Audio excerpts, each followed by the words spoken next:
Will Omega bounce back now in the hands of Echo? Let's find out.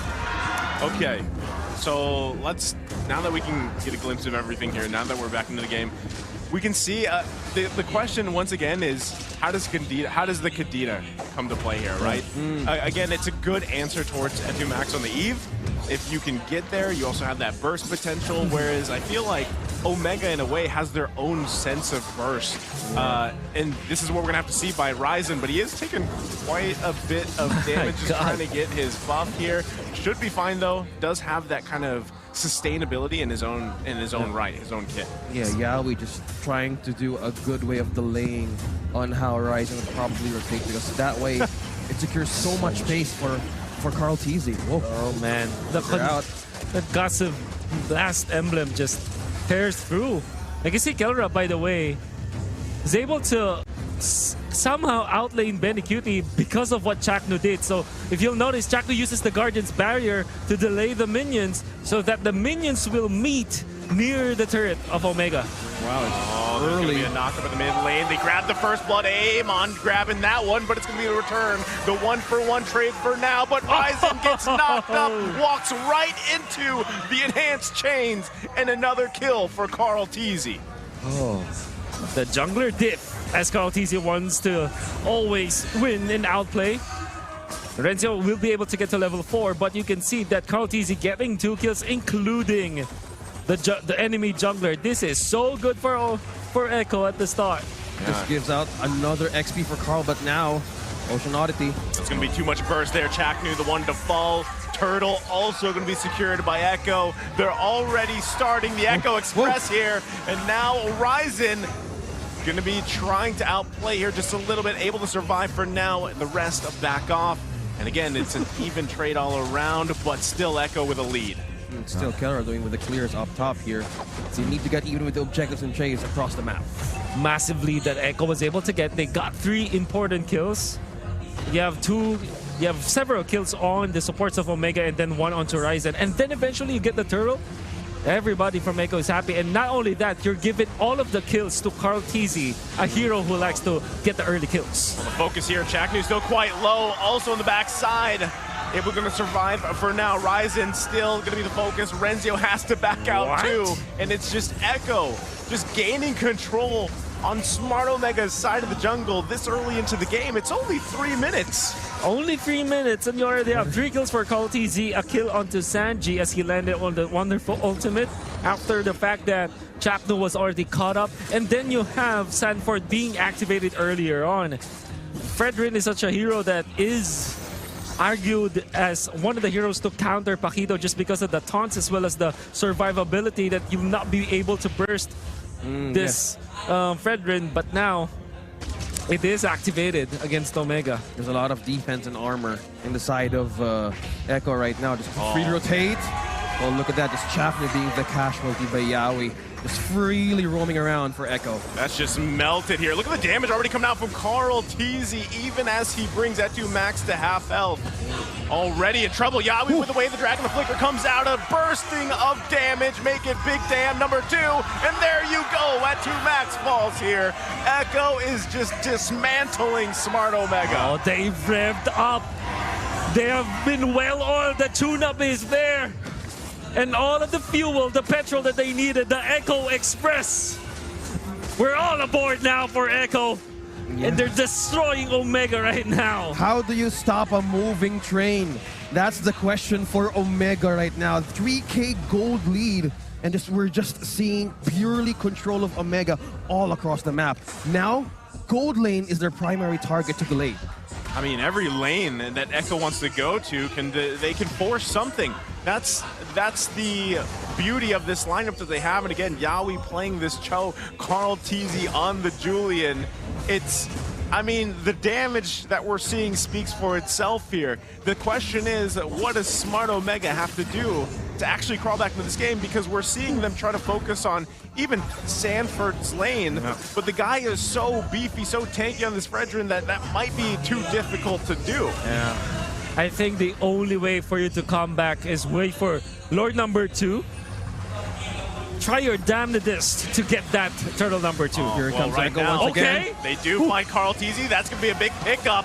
There's the burst, though. Renzio's still going to be alive. They grab a kill. It's Sanford that takes out Ryzen. So it's going to be a 1-for-1 trade. It's a both junglers that fall. Oh, look at that. Just Echo just made the call to conceal, just trapping Ryzen. And there goes all the company of Echo just bursting them down.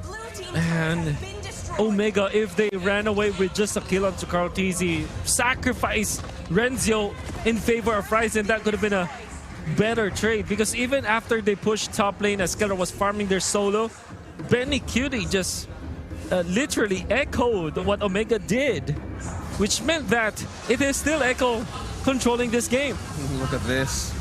On how Sanji becoming the beacon of Echo right now. Just making things hard for Omega. This is, again, keys to victory number 2. Yaoi roaming for Echo is becoming a problem for Chaknu. Yeah, we see, again, I kind of talked about this before the cast, was, you know, Garak, it shows how kind of weak he is, especially to magic damage right now. He kind of just gets shredded. So you're really just trying to force that wild charge, sometimes those walls, but like, look at this, you can't even contest these turtles. The good thing, Renzio trying to put some pressure here on the top side, but still, we're seeing Smart Omega just playing from the back side for now. Yep. And maybe the best decision is just wait for that Lord, maybe the second Lord. Yep. As, I mean, again, we can see Chaknu even using the wild charge just to stay alive and stop bad situations from happening. Well, is this an omen? Whoa! That's Etu Max being the casualty, plus a tower destroyed by Carl TZ. The Echo knew that the wild charge wasn't there. That's free pickings onto Etu Max when he sets up that real-world manipulation. Ryzen onto the backlines needs to recall out, or will he? Waiting for Benny Cutie. And he finds no. it. He's going to get spotted out here. Now he's in a bad situation himself. And Ryzen falls here. Just how Echo manages to hold the barriers against Echo. How will they go through this? Well, is the items even enough, Wolf? Eventually it will be. If you get the Wind of Nature onto Kelra, you have a fighting chance. Afterwards, you need the second item for the Eve as well, so that when you pop the real world manipulation and you look for a better angle, you will deal the damage. You can see how the Kadita is played out. Whenever Etomax pops his ultimate, Sanji will... It's easy to cancel that out with the Oceanality as well as the eventual Wrath Waves. With the Petrify on top of it. Oh, these are the... This is why you can feel that Echo really prepared for this draft of Omega. Yeah, again, it was a quick draft, right? And they knew exactly how they wanted to play against it. And a lot of this, once again, I'm going to say, Carl TZ and Yaoi, both of them are just doing dividends for the team from game 1 to now to game 2. Absolutely. Yeah. It is now on the connection of these two players of Echo, just gaining control onto one another. And the setup for the Lord here, the first Lord. I think Omega would really want to contest this. For sure, but Ryzen is just level 10. Cortese is almost level 13.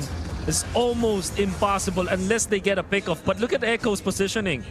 Yaoi is always nearby Benny Cutie. That's also why Ryzen wasn't able to finish him off earlier on. Seal ball. But on the other hand, Renzio is down bottom. Impossible to even contest this. Sanford spots Ryzen. Sanford chasing Ryzen down to the... Oh, look at the damage with Benny Cutie there to help him out. That's going to be Ryzen down. Are they going to try to get a position here to turn this one around? The kick comes out. Look at the damage again from Carl TZ. You're too late, Renzio, as 3 have fallen for Smart Omega. And Renzio might be in a bad spot here as the turret falls and another member of the barangay falls. My gosh, Carl T just managed to chain down Keller and burst down. How do you manage to do that? The backline ambush was denied. This could possibly be one of the quickest games here in the season. Echo still working on the turrets. They're going to grab 2.